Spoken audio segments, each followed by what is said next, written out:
Hi everyone, welcome back to my channel. So today I wanted to talk about something that I am grateful for.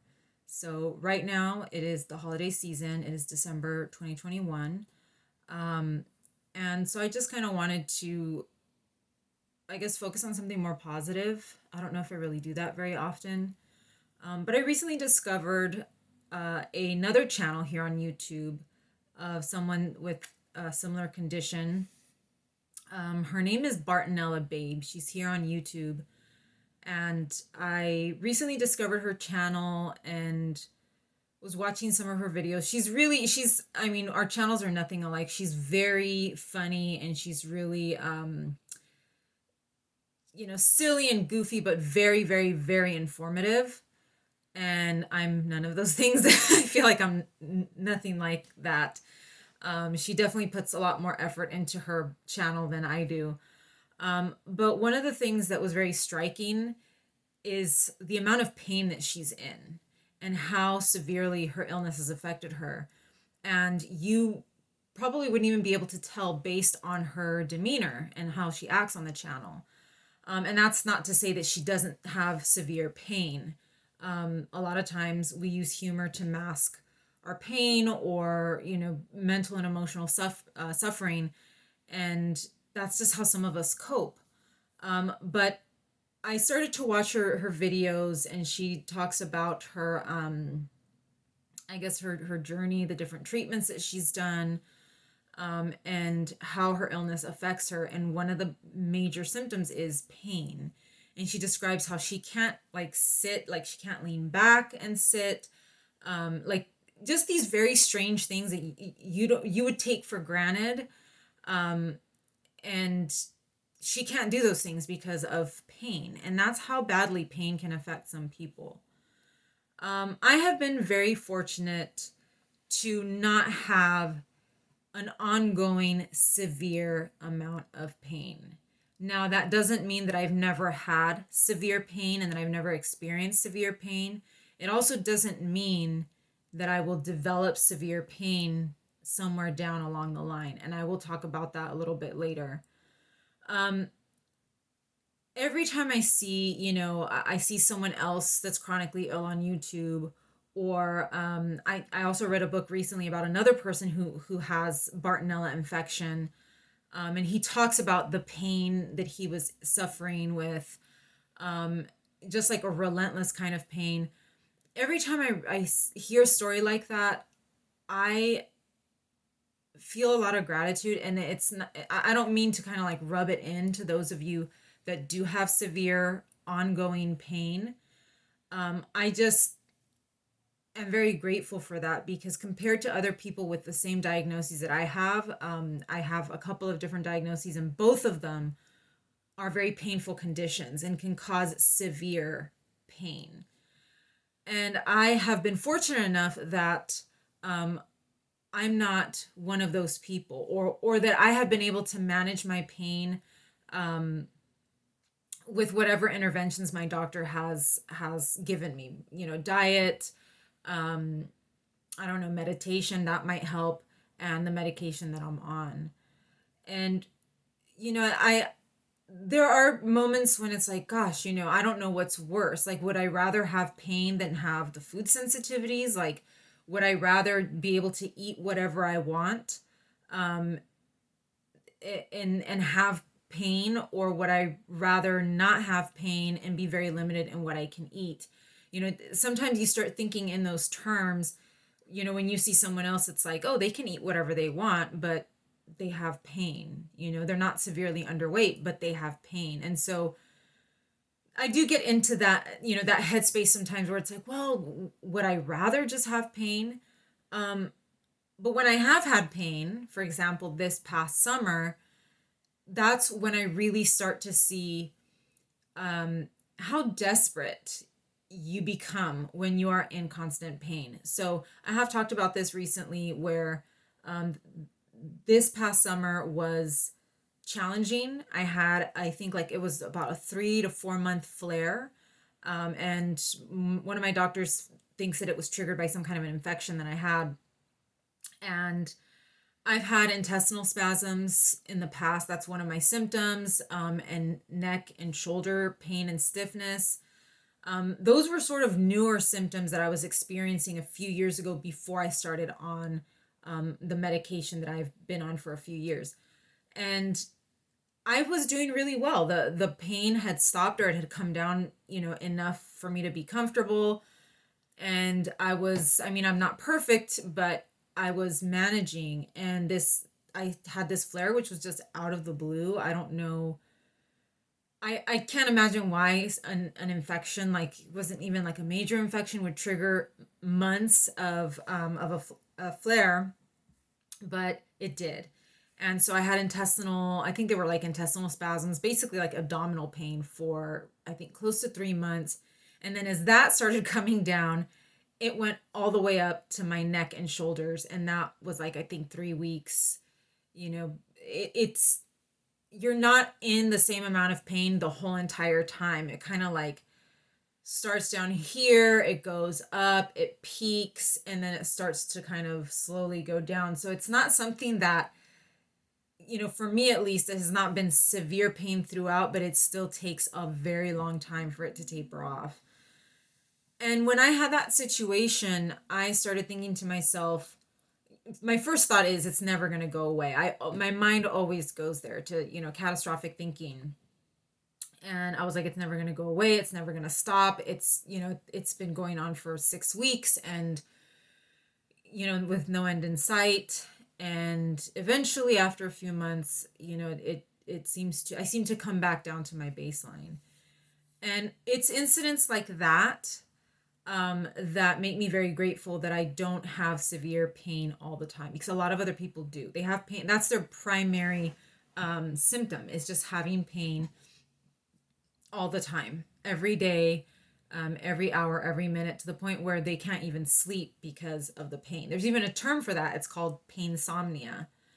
Now, have I had very, very severe pain? Yes. I know what it's like to have blackout level, dry heaving, inducing pain. And it has happened to me several times, and it is horrible. It's the worst thing ever. And it's usually a pain that escalates very quickly. So it's difficult to prevent because it escalates so fast and it starts kind of suddenly. And actually, I should specify what this pain is, and it's menstrual pain, but it's not. I do have other non hormonal related pain, but I've recently come to the conclusion that the pain is not strictly hormonal.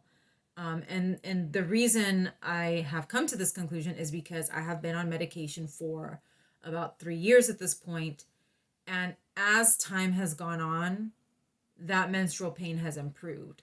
So I don't think hormones do trigger it, but the severity of the pain is definitely either inflammatory or related to my autoimmune condition. And so, it improves within the first year. The pain improves, and, even a 25% improvement or a 30% improvement is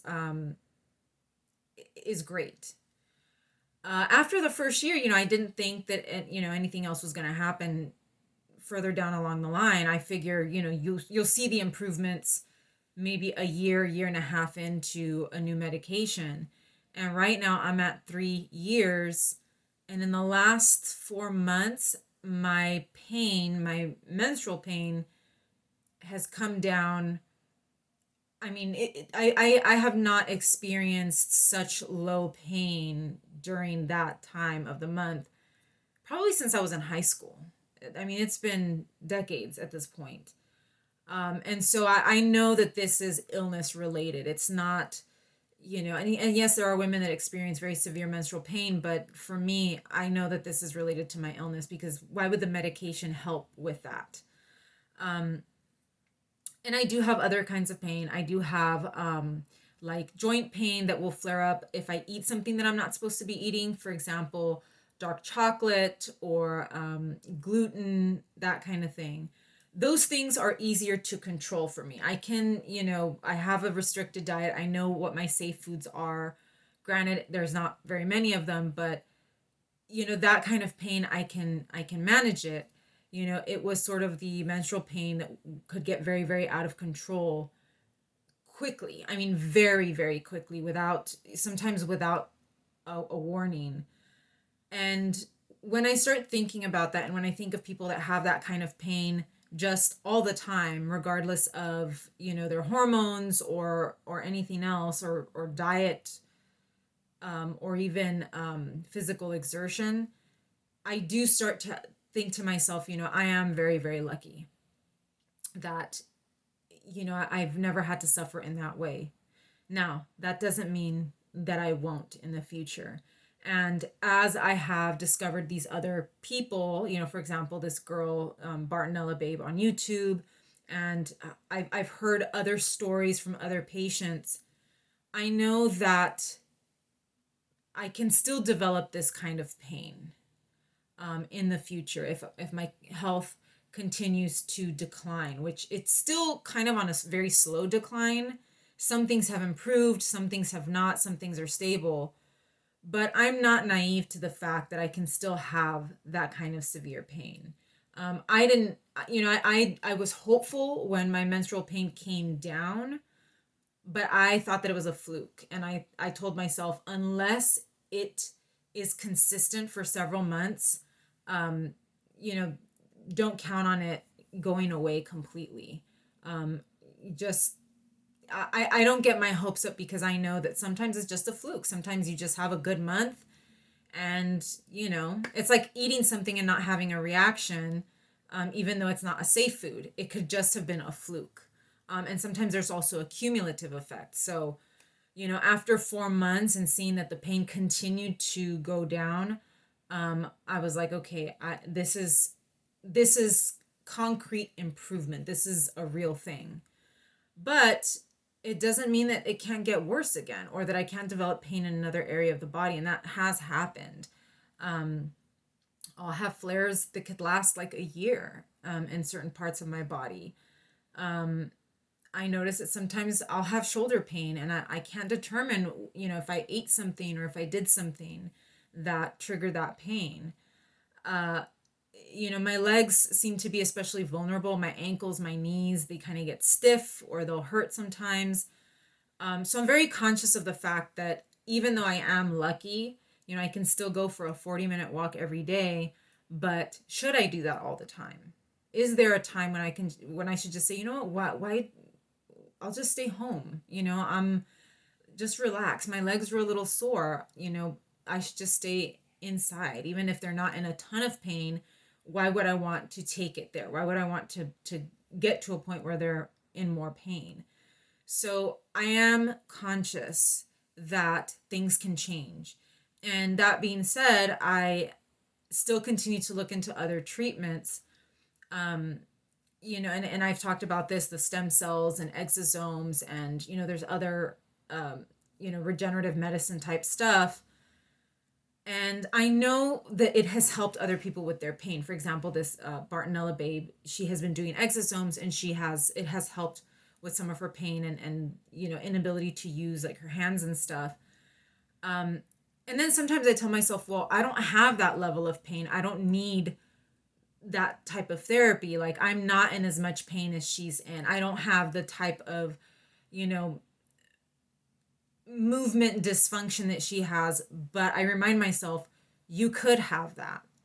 And if you don't do something now to reduce that pain, or to reduce that possibility, once you get to that point, it may be more difficult to bring that back down. For example, with my period pain, it took 3 years of being on this medication, um, for the pain to come down drastically. I mean, the pain came down within the first year, but for it to come down this drastically was something that, um, I didn't anticipate, but I didn't think it was even possible. But I'm just, beside myself, that it actually happened.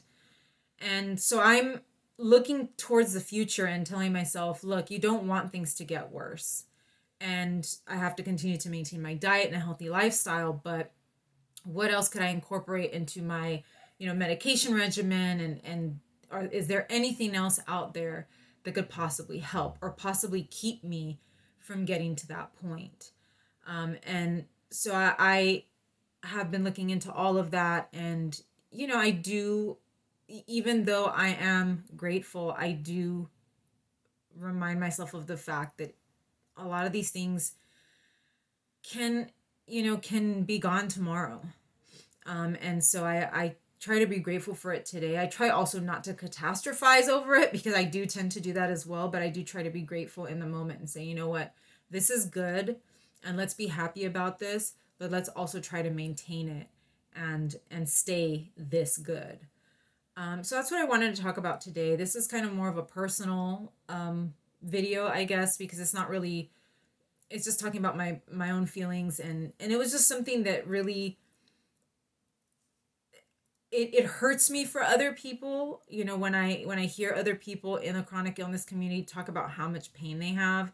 I see that a lot on Twitter as well, because I follow a lot of chronically ill people, and it does hurt to hear that. And my heart goes out to people that can live every day with that level of pain, because I've had that kind of pain for short periods of time, and it will drive you crazy. I mean, it will drive you to, I mean, I don't want to say anything, but I can see why some people just can't live like that. And it saddens me to see that there are people that are living like that, and they're just, and they continue on. But it's also a reminder to maintain what I have and be happy for what I have, but also start looking towards the future, in order to not end up in a worse place. So, my heart goes out to any of you out there that suffer with severe pain. I know that there are a lot of you out there. I know what severe pain is like. I know what it feels like. It is horrendous. I can't imagine living every day like that. But some people do. And I think those people are incredibly, I don't want to say incredibly brave, but very resilient. And we find ways to survive. We really do find ways to survive with our illnesses. So that's what I have for you guys today. I hope you're having a good holiday season. I don't know when this video will upload, but I hope everybody's doing well, or as well as they can be right now.